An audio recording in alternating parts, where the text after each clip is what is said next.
Bonjour, bienvenue sur Sudokanar. Dans cette vidéo, on va continuer de se préparer pour le championnat d'Allemagne, ou disons l'épreuve qualificative du championnat d'Allemagne qui va bientôt avoir lieu sur Logic Masters Deutschland.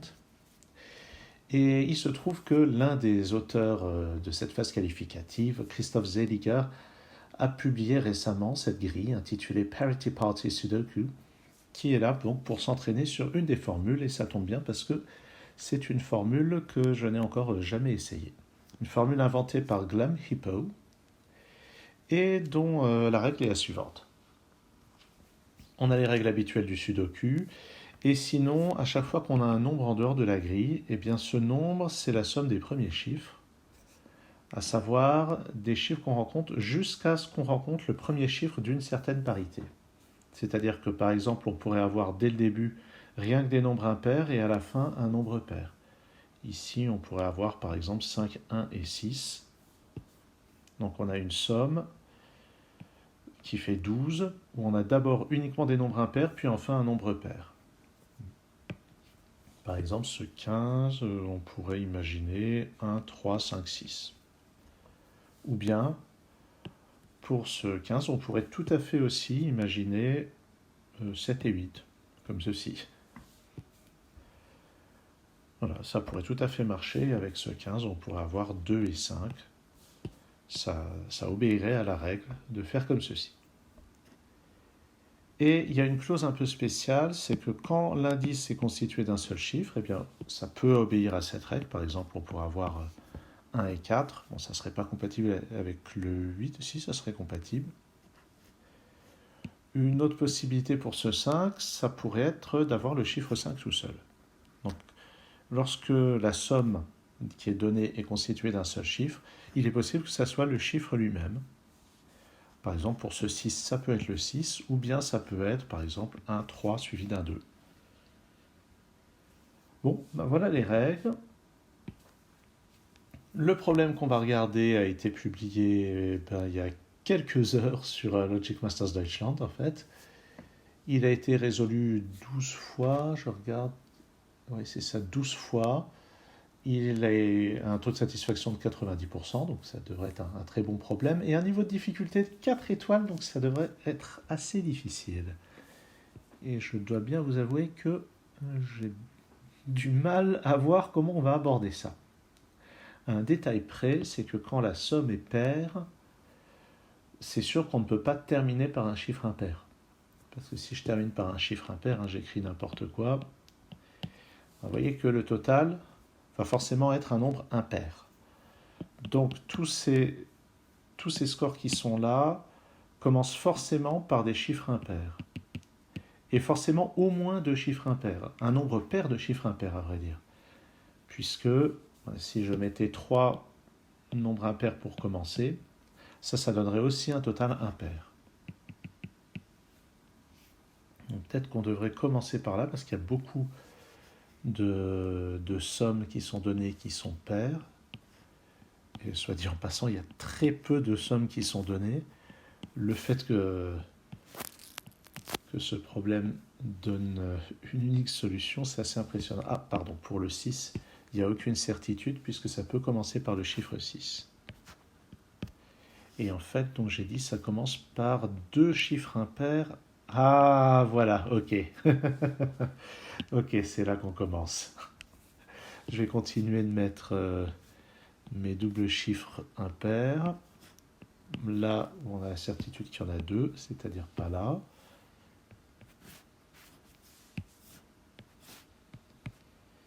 Et voilà, sur cette ligne, on a déjà 5 chiffres impairs de localiser. Donc tous les autres doivent être des chiffres pairs, et en particulier, lui, c'est un 6. Je réfléchis maintenant. Oui, oui, bien sûr. Sinon, il commencerait par un chiffre impair, s'il était sur plusieurs chiffres.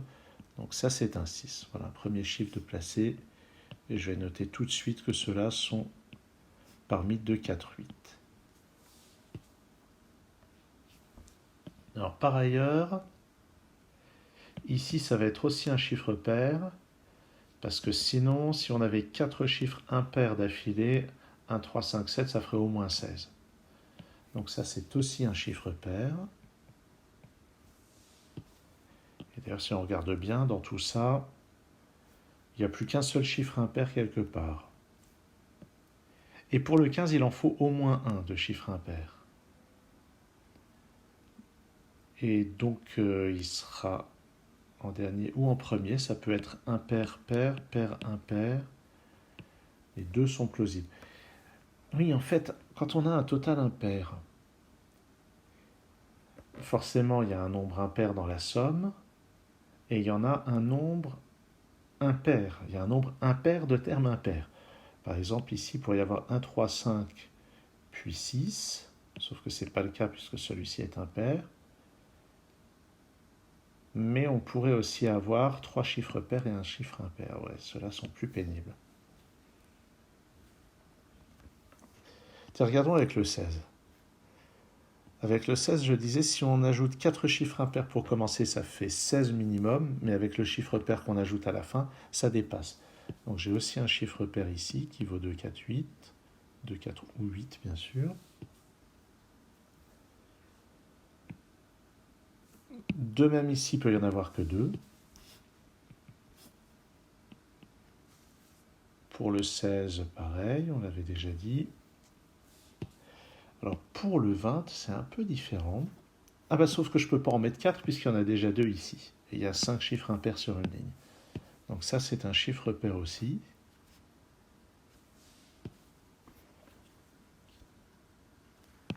Et de même pour le 8, s'il y avait un chiffre impair pour commencer, il y en aurait en fait minimum 2. Mais comme il y a déjà 4 chiffres impairs sur la colonne, ça c'est directement un 8. Ce qui permet d'effacer celui-ci.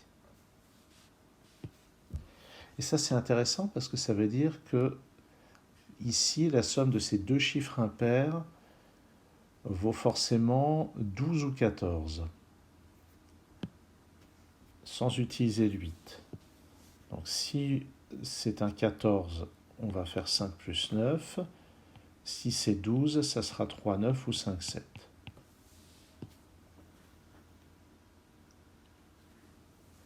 Bon. Ici et là, ici aussi. Là aussi, ça va être forcément des chiffres pairs. Ah oui, d'accord. Donc on va pouvoir installer la parité dans pas mal de cases. Puisque sur cette ligne, ça y est, on a localisé les 4 chiffres pairs. Donc ça, sur le reste de cette ligne, c'est impair. Donc vous voyez que dans cette cage, on a dans ce bloc 3-3, on a localisé les 5 chiffres impairs. Même chose dans celui-ci. Donc on va pouvoir compléter avec un chiffre pair là, là aussi. Et dans ces deux-là, il y a un pair et un impair.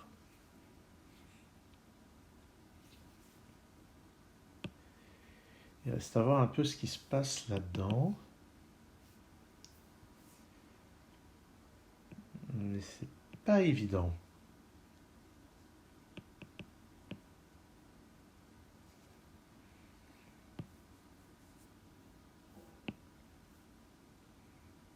Ah oui, ici c'est aussi des chiffres pairs.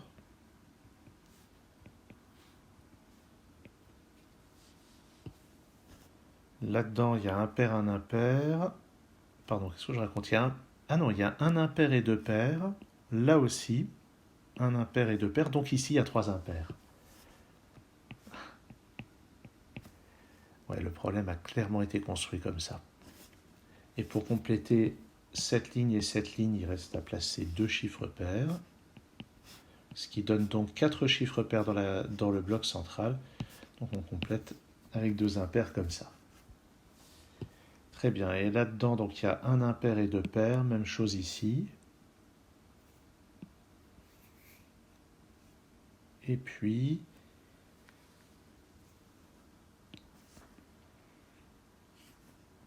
et ce qui est intéressant aussi, c'est que là on a 18, là on a 14, et comme la somme de tout vaut 45, ça veut dire que là on a 13. De même, 12 plus 12, ça fait 24, donc là-dedans on a 21. Là-dedans on a 21, ce qui veut dire que la somme Ici, c'est maximum 9. Donc la somme des deux chiffres pairs vaut minimum 12. Donc il y a forcément un 8 là-dedans. Et c'est 4, 8 ou 6, 8. Ce qui veut dire qu'il y a un 2 parmi ces deux-là.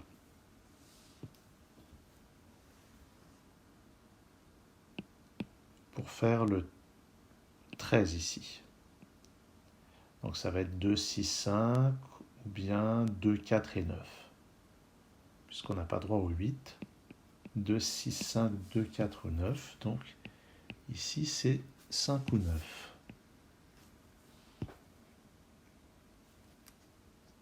Voilà qui est assez engageant. Et puis, tiens, je vais quand même noter qu'ici j'ai 2, 4 ou 6 puisque je n'ai pas accès au 8. Ici j'ai 4, 6 ou 8. Bon, pas encore sûr que ça soit si utile que ça. De même ici, j'ai 2, 4 ou 6 et 4, 6 ou 8 ici et deux chiffres pairs là-dedans.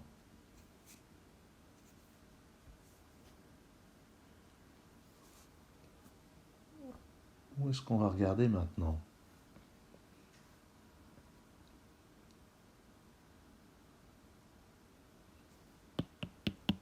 Ouais, là-dedans il y a un pair et un impair, on ne sait pas comment.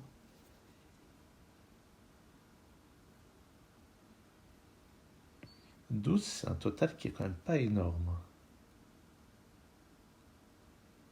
Au fait, au milieu, j'avais dit que c'était 21. Donc j'ai ou bien 4, 8 et 9. Ah, alors attends.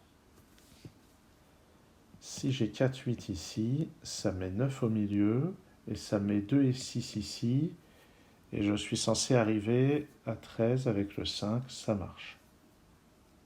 Si je mets 6, 8 ici, pour arriver à 21, c'est un 7, et ça me met 4 et 2 ici, et j'avais dû dire n'importe quoi. Pour arriver à 13, ça me met un 7 aussi. Et en fait, si on regarde bien, 12, 12, ça me met 21, ça me met 13, ça fait 34. Les 4 chiffres pairs ont une somme de 20, donc ces deux chiffres-là ont une somme de 14. Et effectivement, ça ne peut pas être 7 et 7, donc c'est forcément 5 et 9. Et 9 pour faire 13, ça n'irait pas avec les chiffres qui sont là, donc c'est forcément 5 ici, 9 là. Et on en déduit que ces deux-là sont 4 et 8 en fait. Avec le 5, c'est 2 et 6.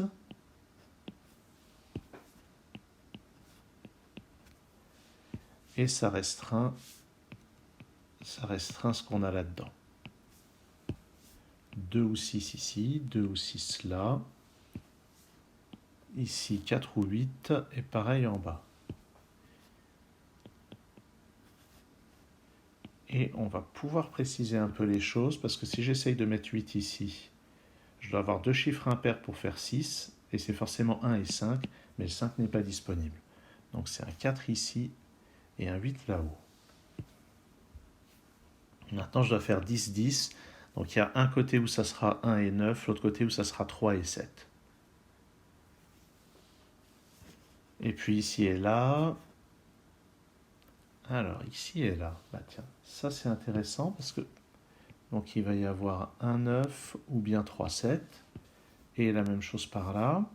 Mais si on regarde ici, il y a un côté. Bon, c'est le même raisonnement. Si ici j'ai un 6, ça me fait 1 et 5. Même chose là. Et si j'ai 1 et 5, ça veut dire que de l'autre côté, j'ai 3 et 7. D'accord. Donc,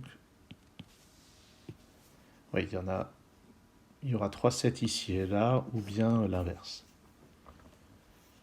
Oui, et puis là-dedans, évidemment, c'est 1, 3 et 7, les chiffres qui sont présents. Eh bien tiens, regardons dans l'autre sens. Ici, j'ai 12 et 12, donc ici aussi, c'est 21. Et la seule manière de pouvoir faire 21, c'est avec 8, 6 et 7. Si je mets un 4 ou un 2, si je remplace un chiffre par 4 de moins, le 7, il faut lui ajouter 4, ça n'ira pas. Donc on a ici un 8, là où en bas un 4, ici c'est un 6, un 2. Et on va faire le même raisonnement ici, 20, 36, donc là ça fait 9, ce qui fait que ça c'est un 3 et j'ai un 1 au milieu.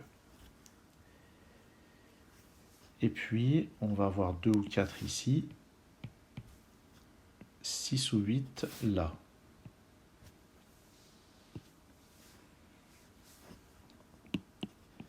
Ici c'est 2, 4 ou 6.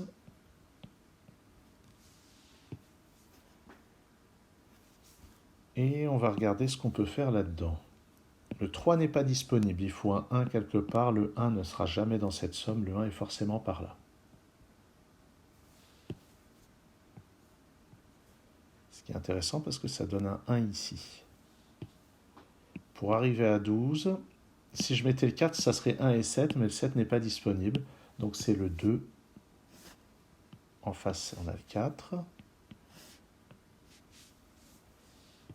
Et donc, c'est 1 et 9, les chiffres qui sont là. Et en face, on a donc 3 et 5 pour compléter ce 12. Ici, si je mets le 6, ça sera plus 15, 5 et 9. C'est pas possible, le 9 est déjà utilisé. Donc ça, c'est un 8. Ça, c'est un 6. Et là-haut, j'ai un 4. Et un 2. Et un 6. Et un 4.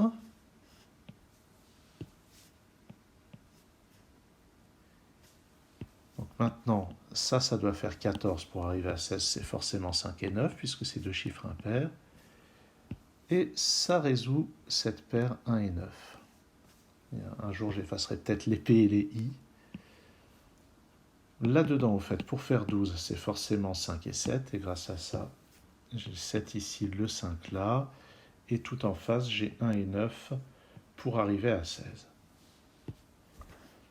Et on voit bien... la mise en place est quand même remarquable. Bon, c'est quand même Christophe Zeliger, on ne va pas non plus s'étonner que ce soit remarquable. Le 4 et le 8 nous donnent un 2 ici, et un 8 là-bas. Donc maintenant, là-dedans, je dois avoir une somme de 13. Sans utiliser le 8, avec deux chiffres impairs, ça peut être 3, 9 ou 5, 7. Pour le moment, je ne sais pas. Tiens, je n'avais pas nettoyé jusqu'au bout. Donc maintenant, ça c'est 1 et 5.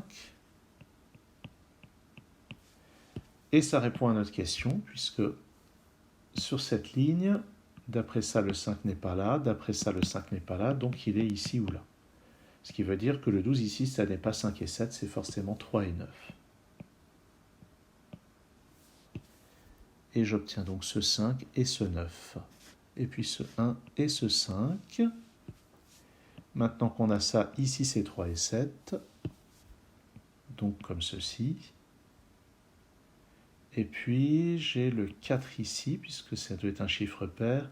Et le 9 là, ça doit être un chiffre impair.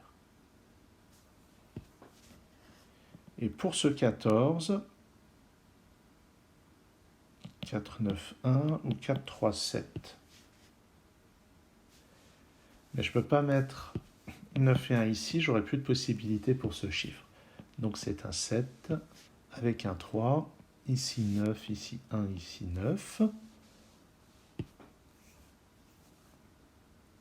Ici, deux autres chiffres impairs, c'est forcément 1 et 5, et d'après ce 1, je les place comme ça. J'obtiens donc ce 3 et ce 5. Là-haut, il me faut un 2 et un 6, et d'après ce 6, ça tombe tout seul. Magnifique. Ensuite, par Sudoku, j'ai un 8 ici, un 1 là. Il me reste à placer 3 et 7.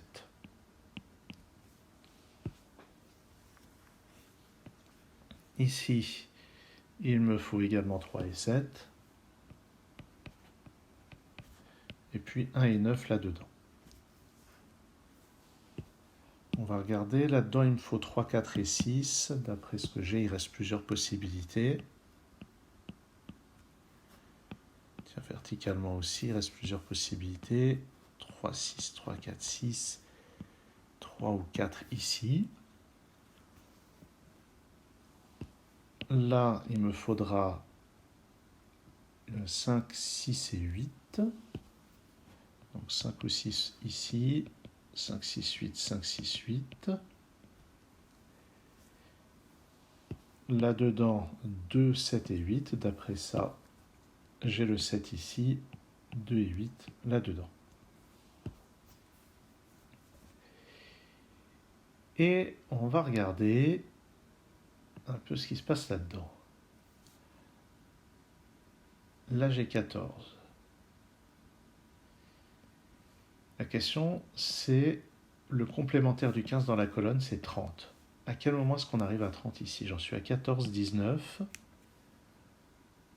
voyez que si je prends 8, ça fait 27, et là je dépasse 30. J'arrive jamais à un 30 pile.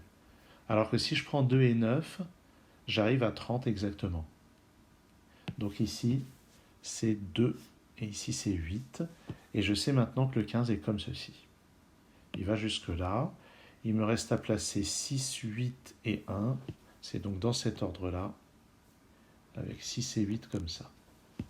Ça me permet de placer ce 5, ce 6, il n'y a pas de 6 ici, et ce 8. Maintenant, pour ce 15. Là-dedans, il me reste à placer 2, 4 et 7. Notons déjà que le 7 est ici.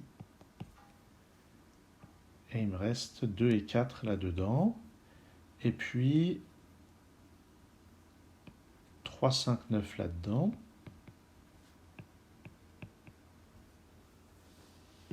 Et regardons comment on réalise ce 15. Ça commence par 2 chiffres pairs puis un chiffre impair. Donc c'est vraiment la somme de ces 3 chiffres qui vaut 15. Donc ça plus ça doit valoir 7. Il reste une ambiguïté. Ça peut être 2 plus 5 ou 4 plus 3. Mais déjà, il n'y a pas le 9 ici. Donc pour finir de résoudre, on va vraiment avoir besoin de ce 5. Et on remarque que le chiffre 5 n'est pas disponible. Donc ça, c'est ça plus ça qui va faire 5. Ça va être 2 plus 3 ou 1 plus 4. Et les deux sont disponibles à ce stade.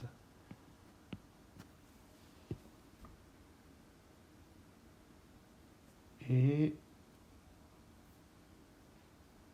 on avait dit, dans les possibilités du 15, il y avait 4, 8, 3. Mais en fait, c'est impossible à cause de ce 3, 4. J'aurais pu m'en rendre compte avant. Je ne peux pas avoir l'éventualité 4 et 3. Donc ici, c'est forcément 2 et 5. Ça me donne ce 4. Ça me donne aussi ce 1 et ce 4. Ce 9, ce 1. Et à partir de là, est-ce que ça va glisser tout seul? Le 4 est forcément là. Est-ce que ça glisse tout seul? Peut-être pas tant que ça. Regardons ce qui reste à mettre là-dedans. Là-dedans, 2, 3 et 7. Voilà. Dans ces trois cas, c'est 2, 3 et 7. D'après ce 2 et ce 7, j'ai un 3 ici. Le 2 là. Donc ça va me faire des simplifications en cascade. J'ai un 9 ici, un 3 là. Un 7 ici, un 3 là. Et on va conclure juste par sudoku. Ici, ça doit être un 5. Ici, un 7. Ici, un 9. Magnifique. Très beau problème. Moins difficile que ce que je craignais, à vrai dire. Je trouve que tout ce jeu sur les parités était très bien mis en place. Et il était... Et bon, j'ai eu une vision des choses satisfaisante à mon goût. Le code est correct, donc je vais mettre 3 étoiles en difficulté. Bon, bien sûr, very nice, c'est excellent problème de cet auteur. Alors, je ne sais pas du tout si c'est représentatif de la logique qu'il y aura dans le problème posé lors de cette phase qualificative. Ce que je dois dire, c'est qu'avant d'attaquer ce problème d'entraînement, je craignais que ce soit une formule extrêmement rebutante pour moi. Et là, j'ai changé d'avis. Je pense que j'essaierai ce problème lors de cette phase qualificative. En tout cas, merci d'avoir suivi cette vidéo et à très bientôt sur Sudokanar.